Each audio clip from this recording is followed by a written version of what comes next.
কি করছে?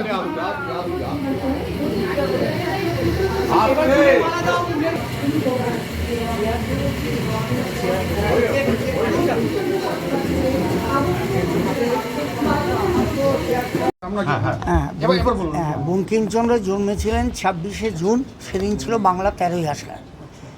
এখন 26শে জুন 13ই আষাঢ় একসাথে কখনোই পড়ে না, খুব কদাচিৎ যদি কখনো পড়ে থাকে জানা নেই। সেই জন্য আমরা নৈহাটিবাসী রবীন্দ্রনাথের জন্মদিন যেমন 25শে আগস্ট বৈশাখ পালন করা হয়, তেমনি 13ই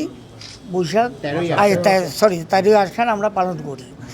এখন পশ্চিমবঙ্গ সরকারের একটা আছে, লিস্ট আছে, ক্যালেন্ডার, কবে কোন মনীষীর জন্মদিন, তারা ইংরেজি ডেটটা পালন করেছেন। আমরাও সেটাকে মান্যতা দিই, কারণ 26 তারিখে জন্মের নেই, এটা কোনো বিতর্ক নয়। আর 13ই আষাঢ় যেহেতু নৈহাটিবাসীর সাধারণ লোকজন করে, আমরা 13 তারিখেও করব।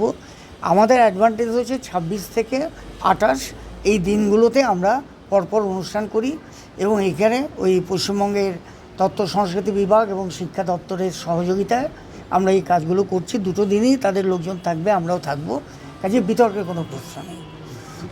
ঠিক আছে। আজকে আমি প্রথম এখানে এলাম, আমার চাকরি সূত্রে আমার এখানে পোস্টিং, সেই সুবাদে আমি প্রথম সুযোগ পেলাম। তো এসে খুবই ভালো লাগলো, এবং তার সঙ্গে ভালো লাগলো এখানে যারা উপস্থিত আছেন, যারা কাজ করছেন এই বিষয়ে খুব নিরলসভাবে কাজ করে চলেছেন এবং নতুন নতুন আঙ্গিক তুলে ধরছেন জনসাধারণের কাছে। যেমন আজকে আমি একটি নতুন প্রদর্শন কক্ষ দেখলাম, যেটা ওনারা তৈরি করেছেন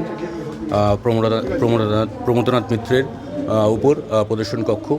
তো এইভাবে ওনারা নিরলসভাবে কাজ করে চলেছেন এবং জনসাধারণের মাঝখানে আমাদের মনীষীদের যে কাজ সেগুলো তুলে ধরছেন, তাদের চিন্তাধারা তুলে ধরছেন। এটা অবশ্যই প্রশংসনীয়, প্রশংসাযোগ্য। 186। এটা বিতর্কের বিষয় নয়, এখানে বিতর্কের পার্টিসিপেট করতে আমি আসিনি, এখানে একটা অনুষ্ঠানে এসেছি ওনার জন্মবার্ষিকী, সেটাই আমরা ভালোভাবে পালন করি। এখানে বিতর্ক নয় বলছি।